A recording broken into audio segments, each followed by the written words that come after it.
So, good morning again to all of you. We'll start our session with a little bit of delay, just a little bit.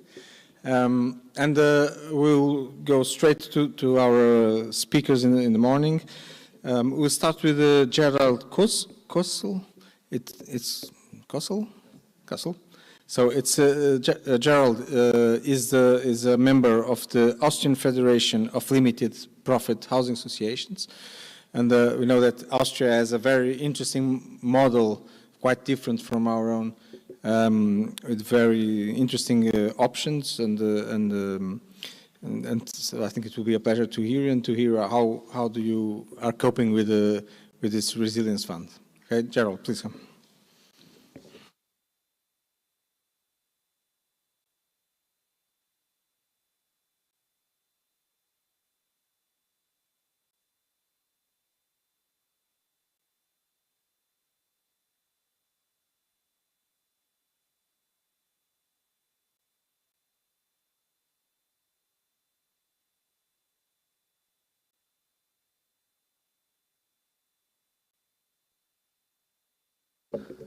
Hello, everyone. Yeah, thanks for inviting me here. As Joao said already, my name is Gerald Koessl. I'm from the Austrian Federation of Limited Profit Housing Associations. And I just want to briefly speak about what our sector is and the situation in relation to energy efficiency, and also then how resilience funding has been used and is being used at the moment. So just to get a brief overview of our sector, so we as a federation, we have 180 members, and these are all individual private organizations, and they manage about a quarter of the total housing stock in Vienna, so in Austria. So it's a sizable sector, and it houses a big amount of Austrian households. The majority of the housing stock that our members manage is for rent, but there's also homes that are in individual ownership, where a housing association manage basically the building and do the renovations, etc. So it's also relevant, some of the things I'm going to say about renovation and decarbonization are also relevant for the flats in individual ownership, because also these households have to take decisions about what they're going to do. What's quite unique in the Austrian affordable housing sector, so there's public housing in Austria, and there's for-profit housing, and we are sort of a third sector, limited profit, and it's a cost-based system, which basically means that all the costs that when a housing association develops a new scheme, they have to take up a loan from banks, from the public. They have to manage the homes, and all these costs are passed on to tenants. So they are not allowed to charge anything more, but also not anything below these costs. They actually have to, so every scheme basically is an accounting unit and has to be financially viable in the long term. And the way this works is basically that our sector is able to, it's called limited profit, and the reason why it's called like that is because there's some surpluses. I was saying it's a cost-based system, so you pass on the costs that you need to develop and maintain the homes, but there are a few elements where you can make surpluses, but these are quite limited. But these surpluses, that's important, they have to be reinvested into the sector, into new construction. So that's this idea of a revolving fund, so you allow companies to build up equity, and this equity is being used basically for new affordable housing. And in terms of maintenance and housing management, what's also important is what we have is the Maintenance and Improvement Fund, which is basically, as a new tenant, when you move into a new building from day one, as part of your rent, the building collects money for future renovations. So when you move in, you know exactly that at the moment it's 50 cents per square meter when you move into a new building, and that money is being collected. And that increases over time, but this money is basically then available when in 30 years, when you need to do a major renovation of a facade. That's how it's basically being done, so that the building is really financiable, sustainable, also in the long term, and there is extra funding, also grant funding for renovations, but the idea really is that this sector and each individual building can sustain itself also in the long term. The main challenges, I'm going to speak a little bit about that, in our stock at the moment is not so much about the thermal quality, because that's already, a lot of that basically work has been done. A lot of renovation has been happening, especially in the older housing stock. So the main challenge at the moment that we see is to decarbonize the heating systems, and I'm going to go into a bit more detail on that. So as I said, the thermal standard in our stock, in our housing stock is relatively good. When you look at, so this is the shares of the pre-1980 stock, which we consider to be the more energy inefficient housing stock that has not been renovated. So in our sector, it's only 4% of all the homes, the old housing stock, that has not been thermally renovated. And that's basically also shows that there is little potential to increase the thermal comfort in this old housing stock, and also to reduce CO2 emissions in that old housing stock by doing thermal renovations. So the main challenge at the moment, as I said, is the decarbonizing the heating systems. I'm not going to go into too much detail about this, but this is just showing you, this is one measure of energy poverty. It's again about the thermal standard of homes in Austria. And you can see here that it is actually, there's not many households who say that they cannot heat their homes adequately. So it's 5% of the total population. I mean, this is pre-crisis, so this is 2019 figures, so the situation will definitely have changed at the moment. But even that, it shows basically that the thermal standard is not one of the main challenges. The main challenge, though, and that's what I want to show here, is the different energy sources. So when we're talking about the housing stock in Austria, you can see that especially in our sector, what is called here Limited Profit Housing Association rent, LPHA rent. So most of the homes in our sector are heated with district heating. Also in the public rental sector. So basically the rental sector in Austria has done already a lot more work than that has happened in the ownership sector, especially when you look at the heating, the energy sources in single family houses, where you still have a quarter of these homes, they use oil to heat their homes. Also a lot more wood, obviously, but this is single family houses, a very different typology of housing. So in our sector, the main challenge, what I'm talking about here, is basically this gray and the tiny bit of a black area up here. These are the homes that are still heated with gas. And this is currently the main challenge in our sector. How do we do that? And I think I'm going to skip the next few slides, because I think that the main idea is to talk a bit more about how the recovery fund has been used. This is basically just showing you 1990 CO2 emissions and today, and it shows basically in the building sector, CO2 emissions have been reduced by about a third, and this is despite the growing number of households, larger homes that people use. So because of better energy mix and better thermal insulation, CO2 emissions have been reduced compared to other sectors, especially transport, where emissions have actually increased by 70 to 80%. So that's, in terms of the bigger trends, the much bigger challenge to address the transport system, especially individualized motorized traffic and where houses are located. So that's something that you always have to keep in mind. But I'm going to skip now the slides to the Resilience and Recovery Fund in Austria. So it's only grant funding that Austria has received from the Resilience and Recovery Fund, and that's 3.5 billion euros, and there has been a top-up by the national government of about 1 billion. So that's about 1.2% of the annual GDP in terms of the volume. Housing construction is not explicitly mentioned. It's not any explicit target of the recovery fund. So the majority of projects that are being funded by the recovery fund is actually towards broadband, especially in rural areas, railways, public infrastructure, stuff like that. The most relevant part that is mentioned in the recovery fund for the Austrian context is what is called the renovation wave. So yeah, that's basically a few points that I want to mention. So that the measures relevant to housing, as I said, there's grant funding, partly available also for energy efficiency measures, especially to decarbonize the heating systems.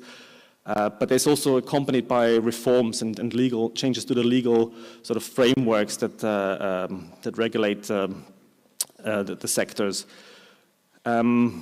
So that the subcomponents, you have basically the renovation wave in Austria, and beneath that you have a program which is targeted to exchanging oil and gas heating systems. Then there's a renewable heating law.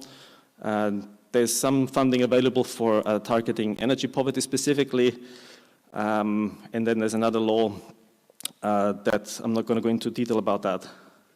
So the first program, the biggest chunk of money that is relevant to housing from the Recovery Fund is the program which is receiving about 160 million. And then there's additional national funding for this program because it existed already before the Recovery Fund. Basically, the idea is to reduce heating-related energy consumption and also greenhouse gas emissions and air pollution.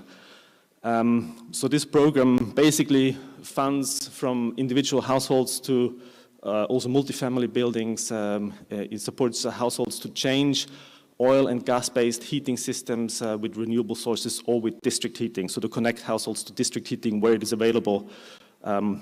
This is not always the case, especially in rural areas. It's usually heat pumps that are being used in cities like Vienna, where district heat is available. Then there's also financial support to connect households to district heating.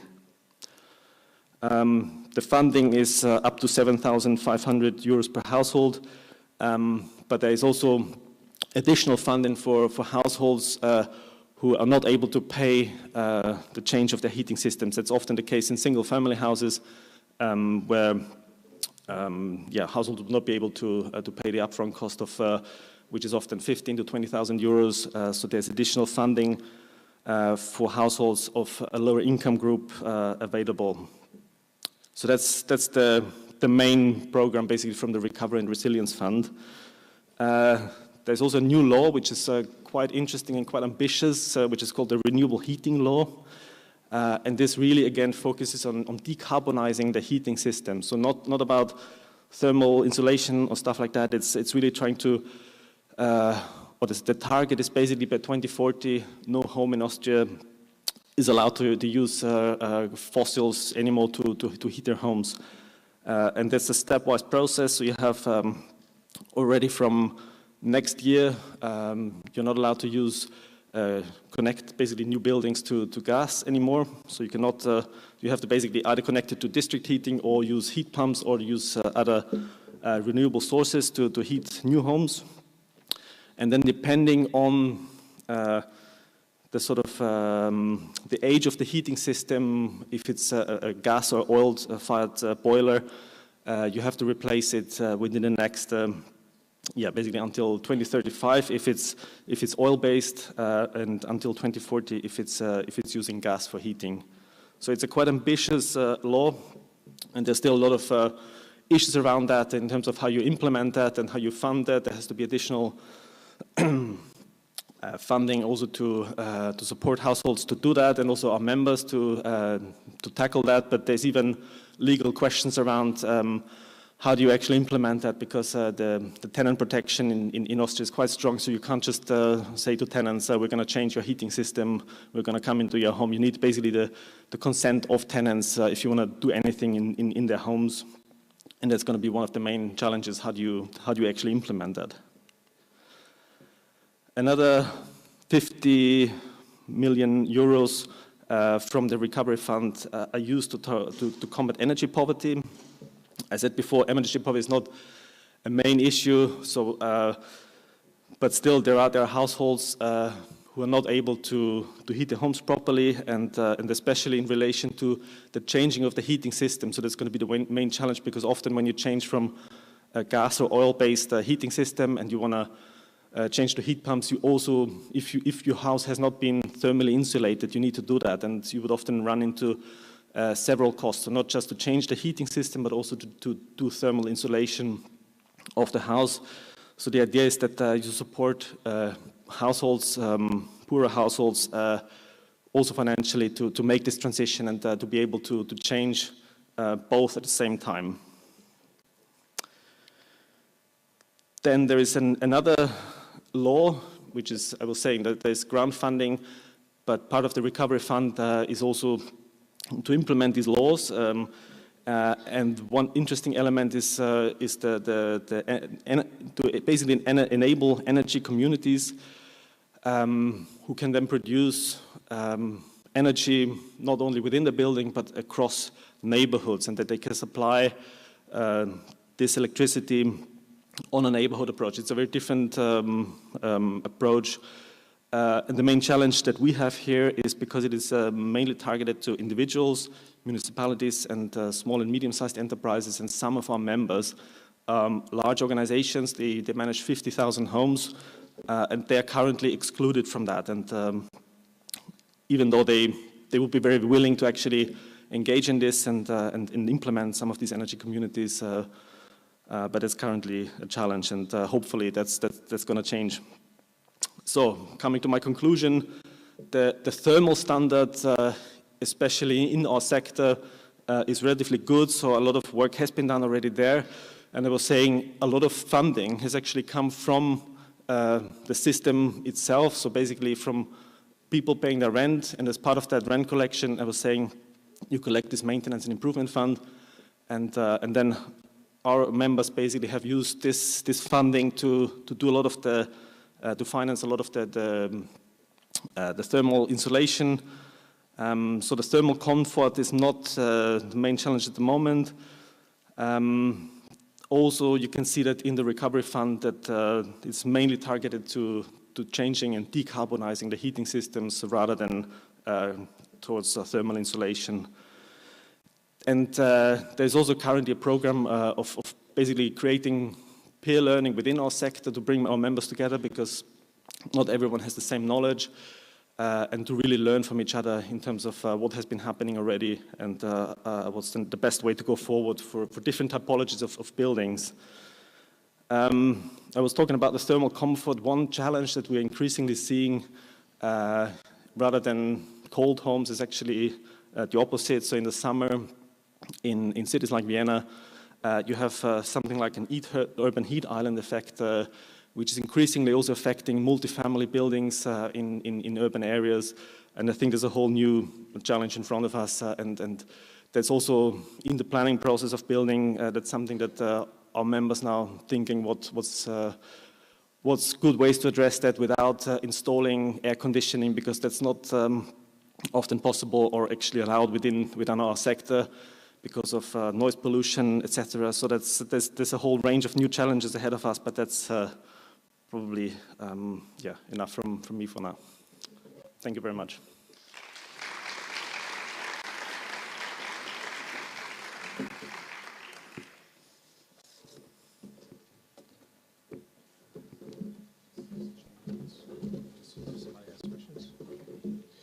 Okay, thank you very much, Gerald. Is there any question that the audience would like to put to Gerald? No?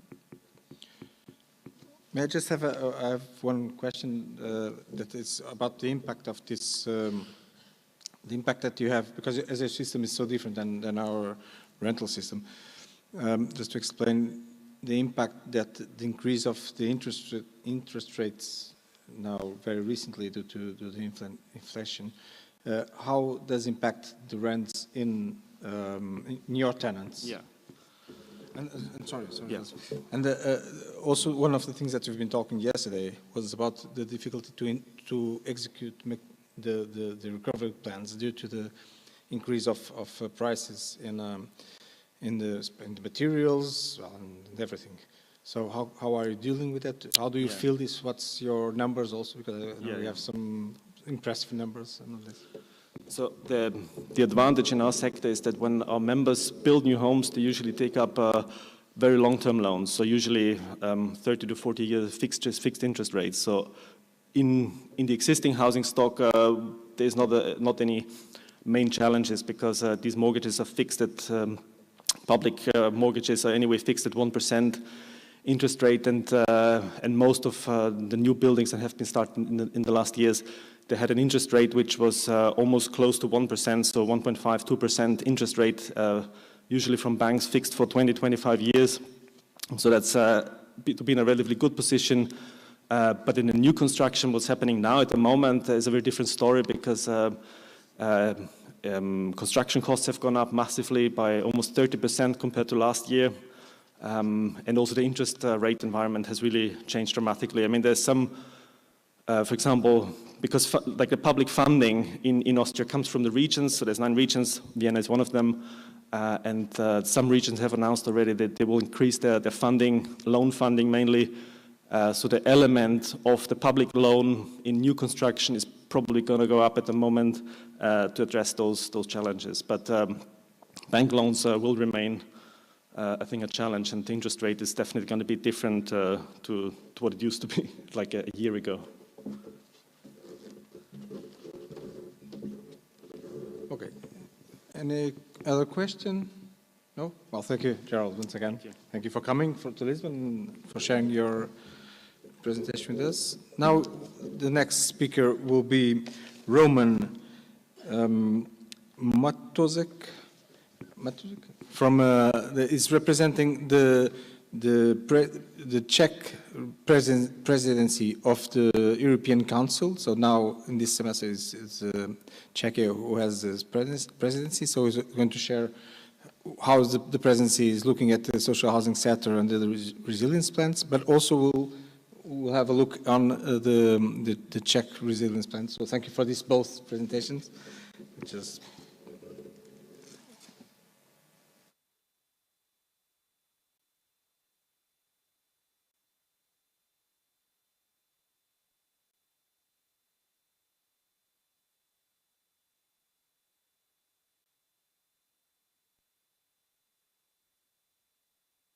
Good afternoon, ladies and gentlemen. Thank you for the honor to talk to you on behalf of the Czech presidency of the EU. I'm very glad to be here, and I have to thank the organizers, to Jean, to the City of Lisbon and Housing Europe for organizing this wonderful event. As was mentioned yesterday in some presentation, housing is not explicitly an agenda of EU. It's a competence of the member states. But on the other hand side, there are so many partial agendas which actually intervene with housing and are coming from the European level. Since last year, we have the European Pillar of Social Rights, which proclaims the access to social housing shall be provided to those in need. At the same time, we have very ambitious climate goals of the European Union, which require massive investments in energy efficiency of housing. And at the same time, there are the European Union competitiveness and state rules which have some impact on national states and the systems of financing social and affordable housing, being it Sweden, Netherlands, also Austria and other countries which have to sometimes compromise their national policies with the EU regulation. And at the same time, in past year, housing was co-financed, or some part of housing policies were co-financed from different EU sources, being it the European Regional Development Fund, the European Social Fund, or the Repower and Recovery programs, plans which are the subject of this conference. So what's common for most of the member states is that with some national specificities, our European countries are facing challenges in housing affordability, in energy efficiency, in the suitability for the elderly, or for quality of life for the vulnerable groups. And some of the countries are actually facing challenges of accommodation of new refugees and other. This resulted in, under the previous French presidency, in adoption of the declaration of the ministers responsible for housing in Nice in March this year, which calls for a more European approach and more activity of the European Commission in the fields related to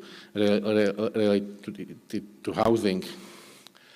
And the Czech presidency decided to carry on the mission of stressing the importance of strong policy response to housing challenges, both on national, local and European level.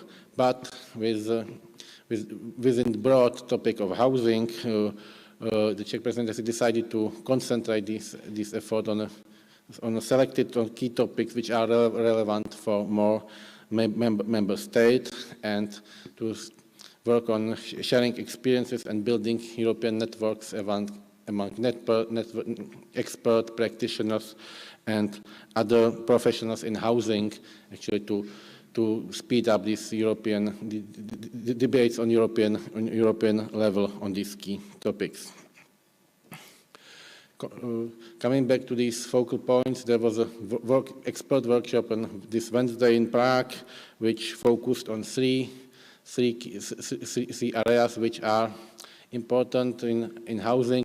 They are not the only one which are important and which could and should be discussed on the European level, but we just cannot do all the things at the same time. One of the big topics were the new financial instruments combining public and private capital to invest in affordable rental housing. I think it was mentioned in several presentations. The consequences of increasing construction costs or increasing interest rates on ongoing housing projects or rents, and so there's a real need to find the new ways how to overcome this situation and how to engage new resources in the field, and at the same time under predictable conditions. The other topic is related with the reform of state aid regulation with the aim of accelerating public investments in affordable housing. This is also based on the experience on several member states where actually preparation of the program related to program of affordable housing is actually taking quite long time by discussion about meeting all these state aid regulations on European level, and at the same time there have been observed some differences between member states, how the same European legislation is actually applied in different member states. So we, as a Czech presidency, we definitely see the room for sharing experience or discussion about how to make this state aid regulation more predictable and more smooth in the investments of public housing. And last but not least, there was the discussion on the response of housing policies to the Ukrainian crisis and the situation of refugees in the European Union. Because, for example, in Poland there's currently more than 1 million Ukrainian refugees. In Czechia, the population of the country increased by 4% during 4 months because we have now 400,000 Ukrainian refugees. There are other 100,000 of refugees in Germany, Italy, and many other European countries, and in many cases these people are coming to already tense housing market with declining affordability. And I will end the first part of my presentation with the motto of the Czech presidency of the European Union: Europe as a task, rethink, rebuild, repower. And allow me to change it a little bit to housing as a task, rethink, rebuild and repower, because housing is for individual perspective is the basic needs required by everybody. From the economic perspective, is the highest individual expense during lifetime. And I'm very glad that this international conference organized by City of Alexandria makes steps in this way of rethinking, rebuilding and repowering Europe by sharing and understanding the diversity of housing policies in member states, their institutions, and the stakeholders, and the situation to which the recovery plans which were presented actually respond and make forward, and also by sharing ideas and experience among practitioners from local, national, and European level, which is very important, and which is always crucial in the terms of housing, but because housing is not actually created on the minister level or European level, but it's actually planned and constructed with involvement of local authorities, with residents, their future users. So actually this connecting of European, national, and local stakeholders is very important from the presidency perspective. And now allow me to skip to the other part of the presentation, which is dedicated to the role of housing in the Czech recovery plan. So, in the first version of the recovery plan, starting last year, the housing was not explicitly mentioned, but many policies related to housing and energy efficiency were implemented under this labeling of environmental protection, climate goals, and so on. But what was approved by the Czech government, actually, also this Wednesday, is a new affordable housing component of the recovery plan, which will be affected or implemented since 2023, and this component is based on four pillars, which together bring some synergies. One of them is this new legislation on support in housing, which is kind of the first social housing legislation in the country. There's no explicit social housing legislation nowadays. Then there are the regional centers of housing policy support, like the new agent improving communication among stakeholders in housing and communication between national and local level. There's the Housing Investment Advisory Hub, which is a new body focusing on improving existing and creating new support scheme, either grants or loans in affordable and social housing construction. And there's the reform of public housing investment structure and the institutions which are working on this topic nowadays.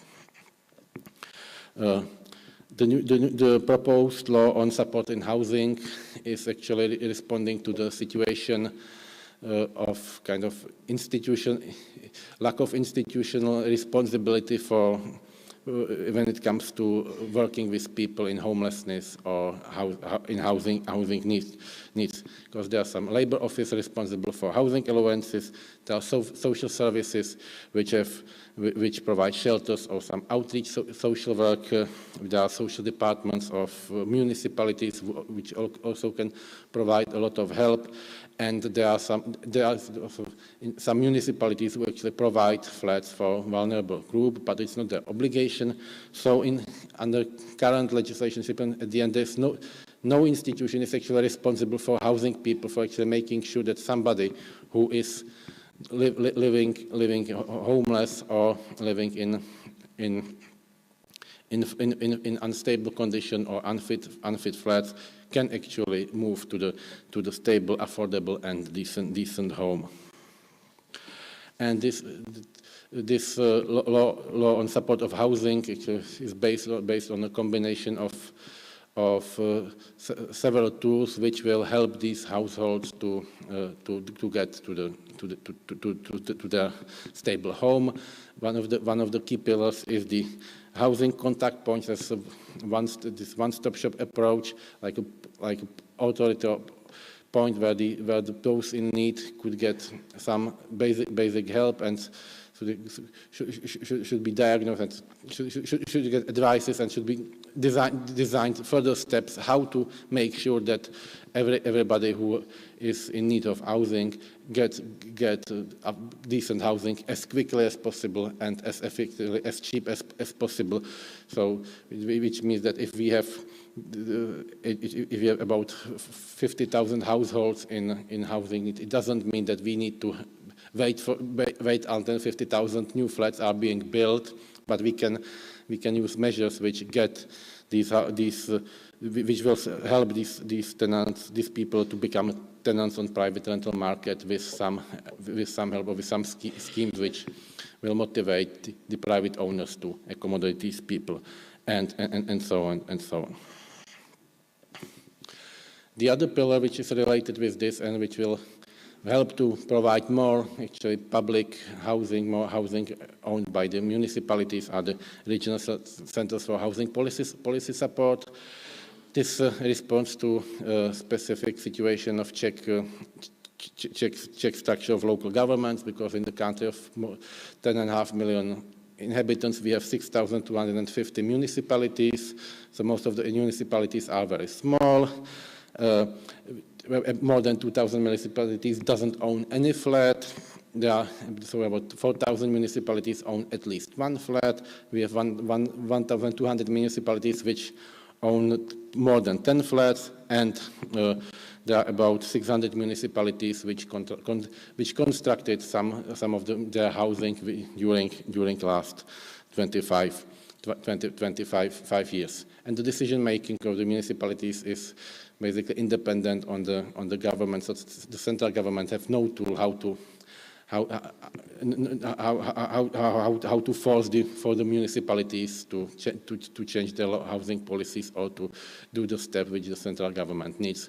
We can only provide motivation, support, and consultancy, and this was not provided in a constant way, and was not provided on permanent basis.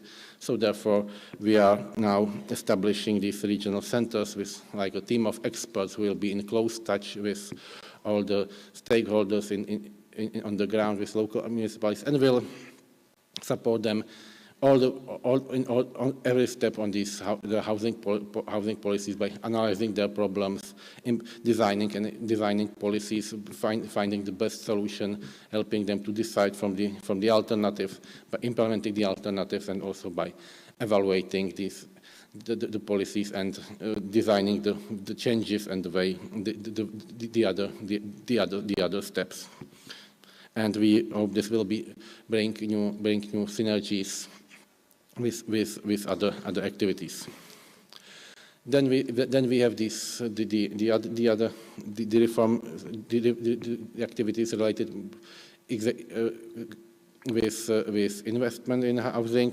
There's the Housing Investment Advisory Hub, because currently almost 99% of new construction is done by the private sector and ends up as owner-occupied housing. And the development of social housing or affordable housing is dependent on the grants. Basically, it's like 90 to 95% grants given to the municipality for constructing new flats, which is not effective from the fiscal policy point of view, because the budget is now requires new expenses in social protection, energy crisis, defense, and other priorities.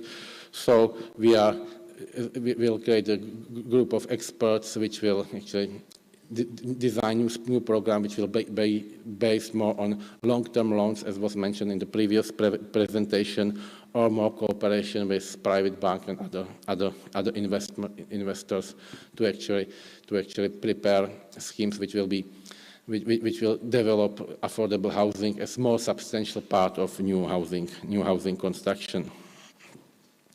And the last step, which is part of the plan, is the reform of public housing investment in general, because despite supporting only a small part of new housing construction, there are actually 3 national bodies who provide these loans or grants, and they don't communicate well with each other and have slightly different target groups, some advantages, some disadvantages, and therefore we need first bring all these bodies together, and then develop new schemes and new programs which will be implemented more smoothly and involve more stakeholders and more actors, and use more information which we'll be getting about the needs, the local needs and local priorities.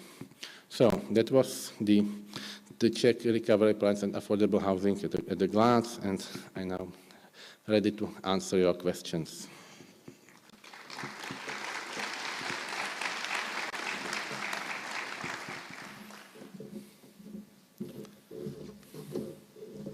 Thank you very much again for coming to Lisbon and to share both views. Any questions from the audience? No? Okay. May I just... there's one question? Sorry. Oh, sorry.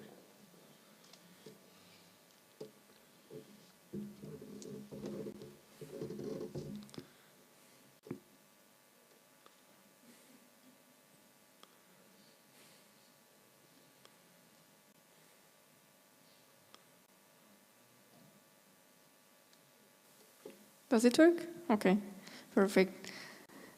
So I have a question about the regional centers of housing policy support, how it's going to be implemented. All these centers will be attached physically to municipalities, or these offices will be in the town hall, in the municipality itself? There will be a unit in the town hall, or how it's going to be executed, implemented in a practical way? Thank you. Yeah, so we have 14 regions, and we plan to have in each of the 14 regions to have one of these centers, because these regions are responsible for regional development. And a lot of coordination of municipalities in other areas is actually happening on this level. So it's kind of the territorial unit where the mayors or other are used to communicate between each other. So therefore we have these regional centers. And the practical way is that we'll actually build on these structures which already exist in these regions. And in 2 regions, despite not being obliged to have some activities in housing, so the regional government decided to be active in the field of housing. They established regional platforms on sharing information, providing some support. So we'll actually support development of these activities of the regional administration, which are being done either directly as a unit within the authority, or as a part of the regional development agency, which is a branch of the specific separate branch of the regional government. In other regions, we'll build on the activities of some cities who are active. So if there's a city which has some experience with housing investments, with social housing provision, with coordination between the housing departments, social departments, financial departments, investment authorities, we'll actually approach these cities and try to establish that this team will extend, and we use their know-how and share their know-how with other municipalities in the region. And if we don't find any actor in the region able and willing to fulfill this task, so this will be organized from the top by the minister or by one of those national bodies which is responsible for housing investment as extension of the activities. But we know that we need to do it with close communication with the other bodies on regional level which discuss regional development, infrastructural investments, and other activities which are in a way related to housing.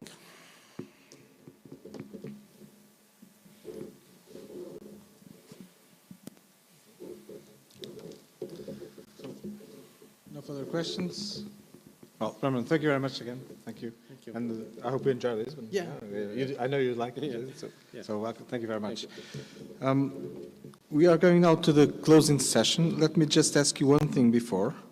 Let's see just if I can put a pen drive here.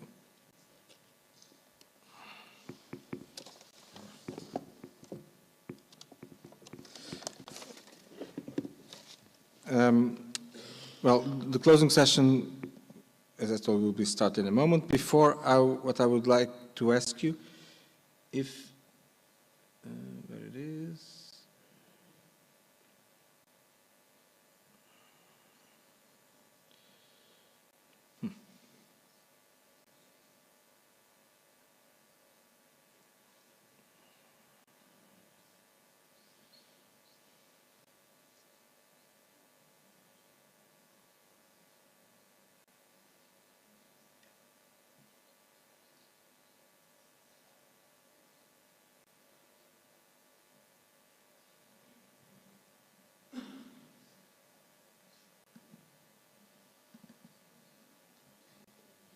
Well, I'll find it in a moment.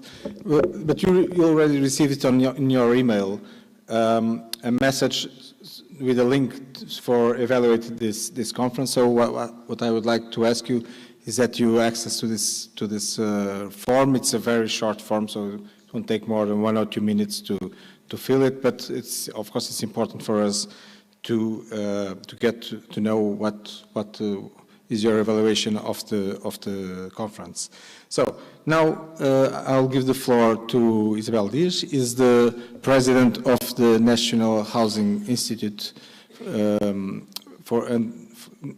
it's Institute for Housing and Urban Rehabilitation. So thank you very much for coming.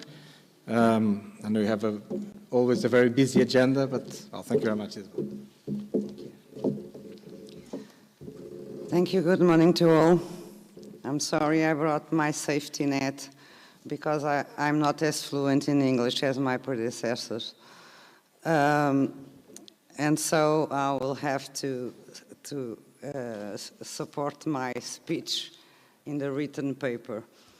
As a member of the Executive Board of the National Institute for Housing and Urban Rehabilitation, which is the national authority in Portugal for the housing sector, and it's currently responsible for the implementation of 3 of the investments for housing solutions under the Portuguese Recovery Plan.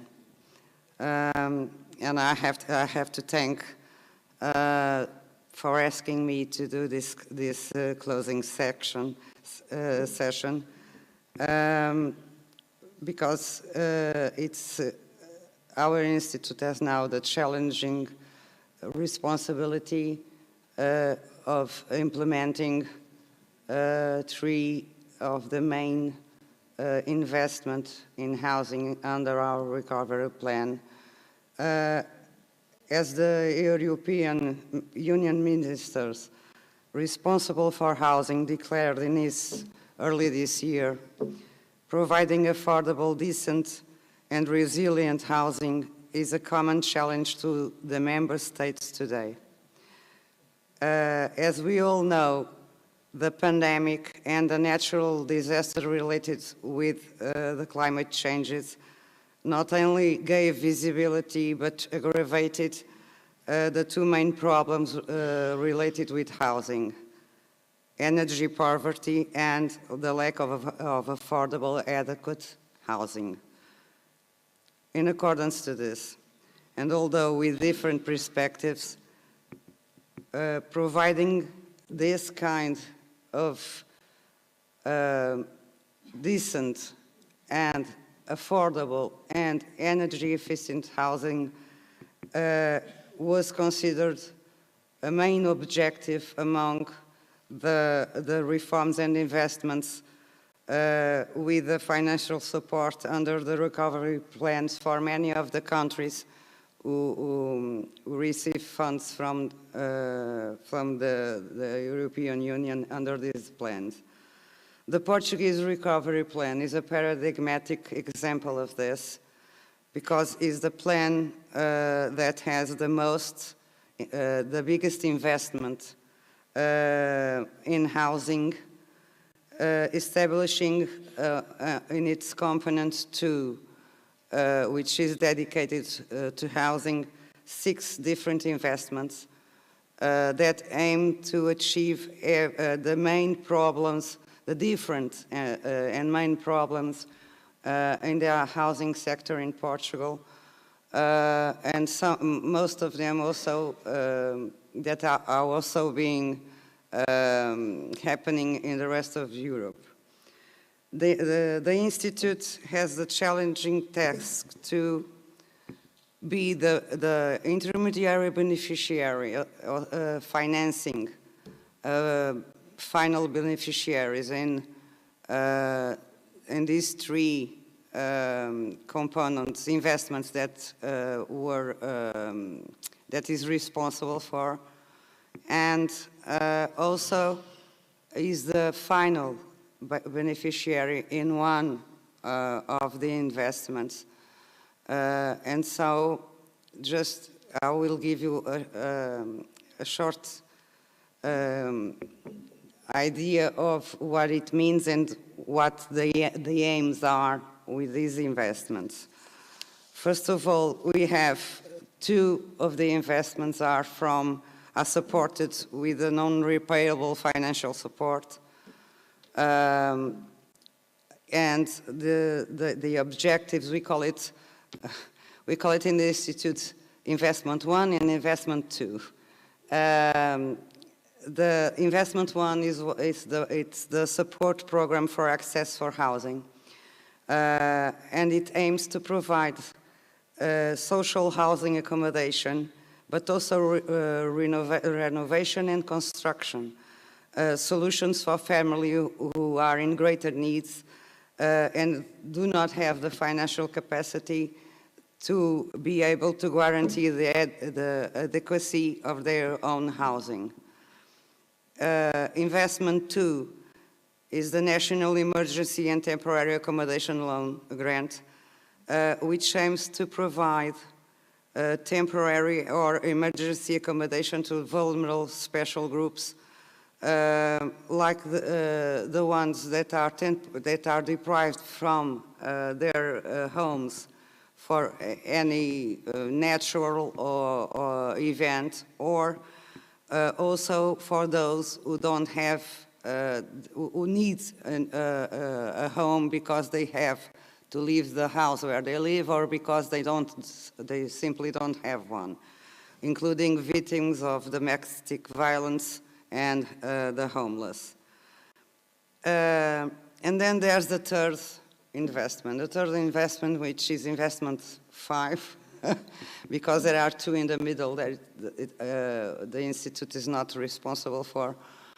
Investment 5 is financed with grant, with loan, and it has as a target the population of the middle class that are not able to afford the prices, the rental prices in the market. And the objective is to promote public houses with affordable rents for these families. I can give you the big numbers, and investment 1, the goal is to achieve until the timeline, you know it, it's the 31 of June of 2026. It's to provide adequate housing at least for 26,000 families. The temporary and emergency accommodations, the aim is 2,000, and for public-owned houses, the objective is 6,800. Both the investment 1 for those 26,000 families and part of the investment for public-owned houses have as their the main role is with municipalities. They have a very important intervention and dynamic. All the dynamic and intervention is committed to them. the Institute finances those actions, those interventions, those solutions, the ones that the municipalities define that are the better ones for their territories. As a goal, the 26,000 families also includes direct support for the families, because there are many buildings in our country that are private owned, but they have no conditions, no decent conditions to live. And those are the families that are targeted, and the municipalities once again have here the responsibility of identifying the situations in their territories that have are this kind of situations. A common condition, a common demand in all these three investments is the high efficient energy solutions that are have to be implemented in order to not only give the solutions, but give the solution these housing solutions with the requirements that are needed for this high efficient energy aims. So I think that I can say that these investments are aligned with the objectives that were mentioned by the member states, by the ministers earlier this year, and it's a common challenge for all member states that have the same kind of problems in the housing sector.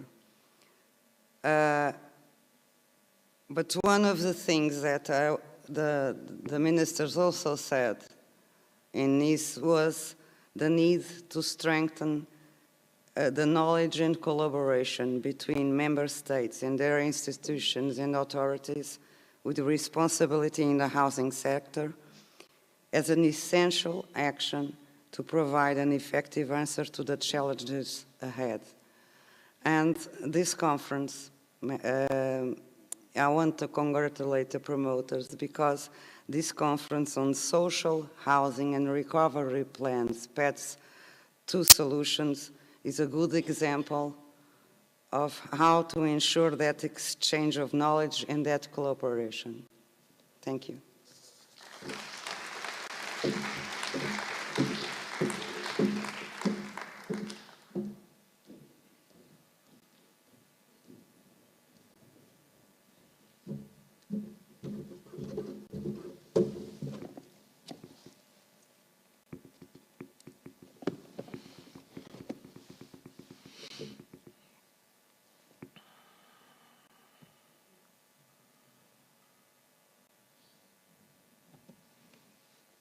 So, thank you very much, Mr. President of the National Housing Institute. So now we are going to listen to close Filipe Roseta, who is the counselor. While Filipe is coming, may you just put the slide on the screen, please? Just you have here what I was trying to show you. The QR code and the web link is, so if you want to do it online before you leave the room. Okay, thank you very much. Filipe, for your closing remarks on the conference.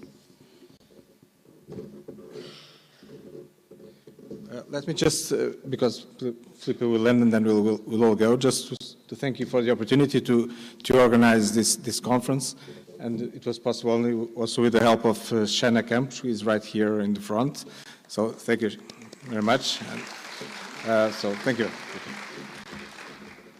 Hello, everyone, again, and of course, I'm going to ask a big round of applause for João Carvalhosa, of course. João and Shana, we thank you very much, and fortunately for you, we thought this was so interesting that we might ask you to do it again next year. So I'm already announcing that I think this was very useful, but we shared a lot of experiences. I did have the opportunity to speak to a lot of people off the panels, and I think this is very important for us. And we are, as I said in my presentation in the beginning, our main challenge is time and costs. Everything else we have. So we really need to handle this and to tackle this challenge, to take this opportunity to do the best we can. So thank you all very much. Thank you, Mrs. President. We are very close partners in this adventure.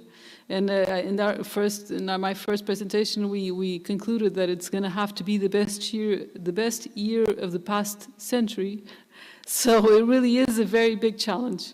But we are here and we're ready to face it, and we are optimistic. And thank you all. I'll see you again next year, hopefully.